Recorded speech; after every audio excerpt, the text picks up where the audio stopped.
আসসালামু আলাইকুম deer HSC 24 ব্যাচের ইঞ্জিনিয়ারিং ক্যান্ডিডেট শিক্ষার্থী বন্ধুরা, কি অবস্থা তোমাদের?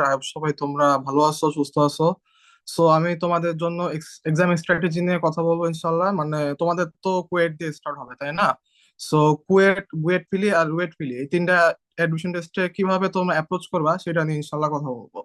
সো সেই সাথে আমার অ্যাডমিশন এক্সপিরিয়েন্স নিয়েও কথা বলবো, আমার সিক্রেট ওয়েটের র্যাঙ্ক কিসের জন্য পিছিয়ে সেটা নিয়েও ইনশাল্লাহ কথা বলবো।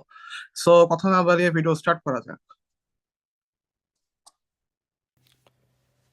সো তোমাদের তো 11 তারিখ থেকে কুয়েট দিয়ে তোমাদের ইঞ্জিনিয়ারিং অ্যাডমিশন টেস্ট শুরু হবে, তাই না? যেটা হচ্ছে 11 জানুয়ারি হবে তোমাদের আর কি 3 ঘন্টার টাইম।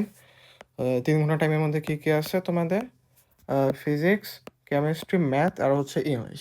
ফিজিক্স, কেমিস্ট্রি, ম্যাথ এই তিনটা সাবজেক্টে প্রত্যেকটা এমসিকিউ 6 মার্ক করে, আর ইংলিশ হইতেছে প্রত্যেকটা এমসিকিউ 2 মার্ক করে। তোমাদের হচ্ছে টোটাল 100টা এমসিকিউ আসবে। 100টা এমসিকিউর মধ্যে প্রত্যেকটাতে আর কি 25টা করে আসতেছে, ঠিক আছে? সো আমাদের সময় আর কি আমাদের সময় আমরা হচ্ছে লাস্ট ব্যাচ সিকে রুয়েট, মানে হইতেছে চুয়েট, কুয়েট, রুয়েট এই তিনটা আর কি একসাথে অ্যাডমিশন টেস্ট দিচ্ছি। আমরা হইতেছি গিয়া লাস্ট ব্যাচ, ঠিক আছে? আর তোমাদের আগে হচ্ছে এইচএসসি 19 হচ্ছে লাস্ট ব্যাচ ছিল, যারা আর কি আলাদাভাবে দিছে, এবং এরপরের থেকে এইচএসসি 20 বলো, তারপরে 21 বলো, 22 বলো, তারপরে আমরা এইচএসসি 23 বলো, সবাই হচ্ছে সিকে রুয়েট একসাথে দিছে, ঠিক আছে? সো তোমাদের ব্যাচ থেকে আবার আলাদাভাবে নেওয়া শুরু হয়েছে। সো যাই হোক, আহ, আমাদের সাথে যেহেতু মিলে সিকারুয়েটের যেই মার্কস ডিস্ট্রিবিউশনটা, সো এটা নিয়ে প্রথমে কথা বলতেছি, ঠিক আছে? সো আমাদের সময় যেটা ছিল যে সিকারুয়েটের যে টাইম ডিস্ট্রিবিউশনটা ছিল, আমরা আর কি 2.5 ঘন্টা টাইম পাইছি, ঠিক আছে? 2.5 ঘন্টা টাইম পাইছি। সো আমাদের প্রত্যেকটা এমসিকিউর জন্য গড়ে ছিল হচ্ছে 1 মিনিট 30 সেকেন্ডস টাইম পাইছি।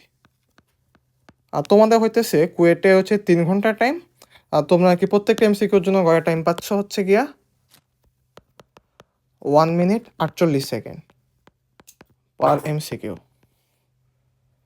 তাহলে ভাইয়া এখন ধরুন তো প্রশ্ন জাগতে পারে যে আমরা তাহলে কি করবো, আমাদের অ্যাপ্রোচটা কেমন হবে? সো প্রথমে আমার অ্যাডমিশন জানিয়ে দিয়ে একটু মোটামুটিভাবে আমাদের অ্যাপ্রোচটা শেয়ার করি, ঠিক আছে? সো প্রথমে তোমরা যেটা করবা, প্রথমে গিয়েই হচ্ছে তোমার যে এক্সাম সেন্টারটা আছে, এক্সাম সেন্টারের লোকেশন সি প্ল্যান আগেই জেনে নেবা, ঠিক আছে? আগেই জেনে নেবা। মানে তোমার কোনো পরিচিত সিনিয়র ভাইয়ের কাছ থেকেও জানতে পারো, অথবা মনে করো অনেক পাবলিক গ্রুপ আছে, ওগুলোতে তুমি যদি পোস্ট দাও তাহলে ইজিলি খুব জানতে পারবা, ঠিক আছে? সো আরেকটা জিনিস হইতেছে গিয়া ভার্সিটিতে 2 ঘন্টা আগে ঢুকবা।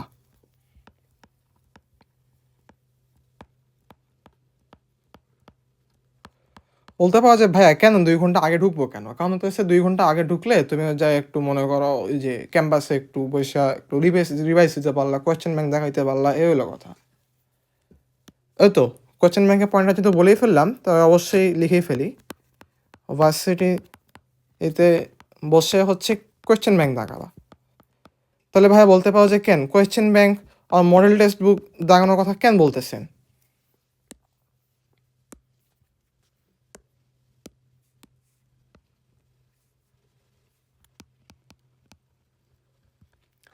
কারণ হইতেছে এটার কথা বলতেছি, কারণ কি, তুমি যদি মনে করো তোমার হঠাৎ করে ঘুম থেকে উঠছো, ঘুম থেকে উঠে যদি তোমাকে হঠাৎ করে কোয়েশ্চেন ধরায় দেওয়া হয়, তোমার ব্রেন কিন্তু প্রথমে কাজ করতে চাইবে না, ঠিক আছে?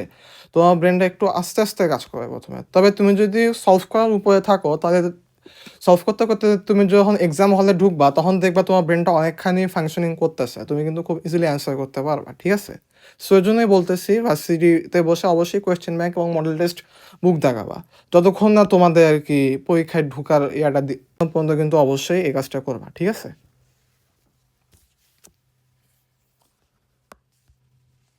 সো এরপরে তো তোমরা ঢুকলা পরীক্ষা হলে, তাই না? পরীক্ষা হলে ঢুকার পরে হচ্ছে বসলা, স্যার মনে করো আসবে 30 মিনিট বা 20-25 মিনিট আগে। আর অবশ্যই অবশ্যই স্যারদের ইনস্ট্রাকশন ভালোভাবে ফলো করবা, বলবে যে কিভাবে পরীক্ষায় ইয়ে করবা, ঠিক আছে? সো স্যারদের কথা অবশ্যই মনোযোগ দিয়ে শুনবা। সো আরেকটা জিনিস হইতেছে, তোমাদের হচ্ছে পরীক্ষা শুরু হওয়ার 5 মিনিট আগে হচ্ছে কোয়েশ্চেন দিয়ে দেবে। কোয়েশ্চেন, ওএমআর শিট সব দিয়ে দিবে। সো তোমরা হচ্ছে 5 মিনিট আগে কোয়েশ্চেন ওএমআর শিট পায়া কোয়েশ্চেন দাগানো স্টার্ট করবা না। প্রথমে কোয়েশ্চেন হচ্ছে পুরোটা পড়বা এ টু জেড। তারপরে হচ্ছে যখন হচ্ছে এক্সাম শুরু বেল দিবে তখন তোমরা হচ্ছে কোয়েশ্চেন অ্যান্সার করা শুরু করবা। এখন আসি তোমরা কি দিয়ে স্টার্ট করবা হচ্ছে তোমাদের পরীক্ষায়। অলওয়েজ একটা জিনিস মাথায় রাখবা, যে কোনো অ্যাডমিশন টেস্টে অলওয়েজ কেমিস্ট্রি দিয়ে স্টার্ট করবা। Always start with chemistry.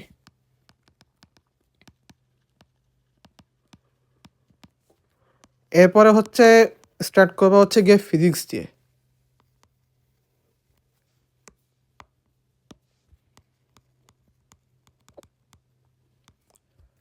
R finally হচ্ছে ম্যাথ দিয়ে ধরবা যে কোনো জায়গায়। কুয়েট বলো, বুয়েট বলো, রুয়েট বলো, চুয়েট বলো, যে যে যে কোনো জায়গায় এক্সাম দাও না কেন অলওয়েজ এই স্ট্র্যাটেজি ফলো করবা। বলতে পারো যে ভাই কেমিস্ট্রি দিয়ে কেন স্টার্ট করবো, কারণ কেমিস্ট্রি হইতেছে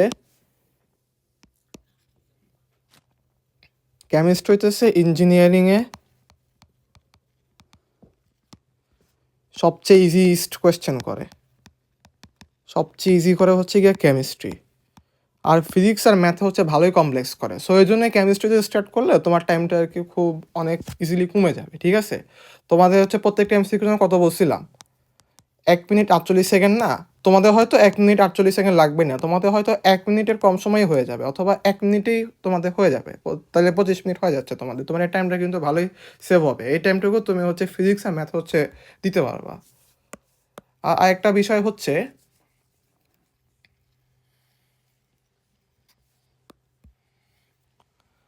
আরেকটা বিষয় হচ্ছে তোমরা যারা র্যাঙ্ক হচ্ছে আগাইতে চাও, র্যাঙ্ক হচ্ছে উপরের দিকে তুলতে চাও, তারা হচ্ছে ইংলিশ যে কয়টা জানো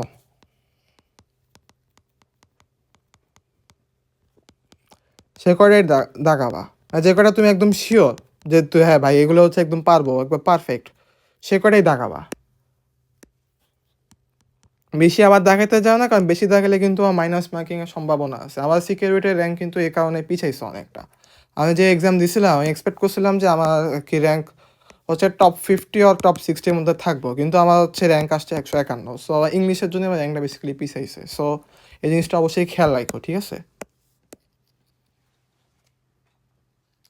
আর আরেকটা কথা হচ্ছে যেগুলো কি কারেক্ট অ্যান্সার নেই সেগুলো হচ্ছে ফাঁকা রাখবা। আর এগুলো দেখাইতে যায় না ভুলো, নাহলে কিন্তু মাইনাস মার্কিং হবে। তোমাদের একটা জিনিস একটু বলে রাখি, তোমাদের হচ্ছে প্রত্যেকটা 6 মার্ক করে, তোমাদের হচ্ছে প্রত্যেকটা ভুল হলে কিন্তু প্রত্যেকটা হচ্ছে 25% করে কিন্তু মাইনাস হবে। তাহলে 6 25% কত হয়? 7.5। তোমার যদি এক একটা ফিজিক্স কেমিস্ট্রি ম্যাথে একটা করে ভুল করো তাহলে কিন্তু তোমাদের 7.5 করে মাইনাস হচ্ছে। আর ইংলিশের ক্ষেত্রে এটা হচ্ছে 2.5, ঠিক আছে?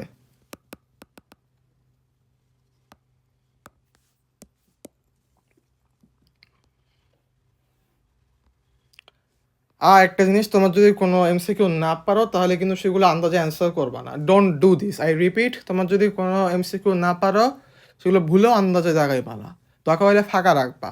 আর একটা জিনিস হচ্ছে তোমরা যখন অ্যান্সার করবা তাহলে কয়েকটা রাউন্ডে ট্রাই করবা, ঠিক আছে? First round,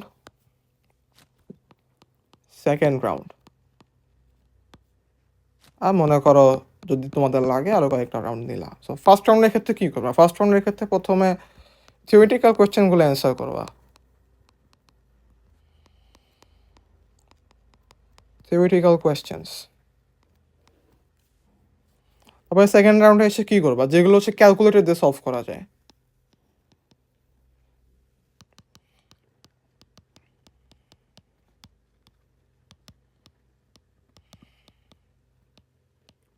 formula. And third রাউন্ডে হইতেছে যত আর কি ম্যাথের কমপ্লেক্সিটি যত বাড়বে সেগুলো হচ্ছে আস্তে আস্তে আর কি অ্যান্সার করবা, ঠিক আছে? কমপ্লেক্সিটি যত বাড়বে সেগুলো হচ্ছে পরের রাউন্ডে অ্যাটেম্প্ট করবা, ঠিক আছে? সো যাই হোক, তোমরা হচ্ছে এইভাবে আর কি কুয়েটে আর কি অ্যাপ্রোচ করবা। সো এখন হচ্ছে আসি বুয়েট ফিলিংয়ে। বুয়েট ফিলিং মার্কস ডিস্ট্রিবিউশনটা হইতেছে তোমাদের সামনে দেওয়া রয়েছে। ফিজিক্স কেমিস্ট্রি ম্যাথ প্রত্যেক টোটাল হচ্ছে 100 মার্কের এমসিকিউ। তোমাদের একটা হচ্ছে 60 মিনিট টাইম। সো প্রত্যেকটা এমসিকিউর জন্য গড়ে 36 সেকেন্ড করে পাচ্ছ। আর তোমাদের যা স্ট্র্যাটেজি কুয়েটের ক্ষেত্রে বললাম সেটা ওয়েট পিলির ক্ষেত্রে ফলো করবা। অ্যান্ড সিমিলারলি ওয়েট পিলিতেও তোমাদের বছর ওয়েট পিলিটা মেবি প্রথম অ্যাড করছে, আমাদের সময় আর কি ছিল না, আমাদের সিনিয়র ব্যাচগুলোতে ছিল কিনা আমার খেয়াল নাই। সো রুয়েট পিলিতেও কিংবা বুয়েট পিলির মতোই স্ট্যান্ডার্ড ফলো করার কথা। সো রুয়েট পিলিতেও একই ফলো।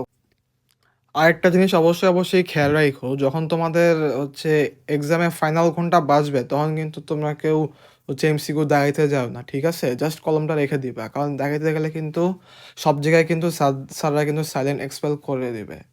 ওকে, সো আমার কি র্যাঙ্কটা এখানে দিয়ে দিয়েছি। বুয়েটে এত র্যাঙ্ক আর সিকের রুয়েটে 151 করলে বললামই তো সিকের রুয়েটে কিসের জন্য পিছাইছি অ্যান্ড বুয়েটে কিসের জন্য পিছাইছি। যখন তোমাদের রিটেন নিয়ে স্ট্র্যাটেজি শেয়ার করবো তখন ইনশাল্লাহ তোমাদের জানাই দেবো যে কিসের জন্য আমার বুয়েটে র্যাঙ্ক পিছাইছি। সো আজকে এ পর্যন্তই থাকো। Best of luck dear juniors, see you in the next video ইনশাল্লাহ। আসসালামু আলাইকুম।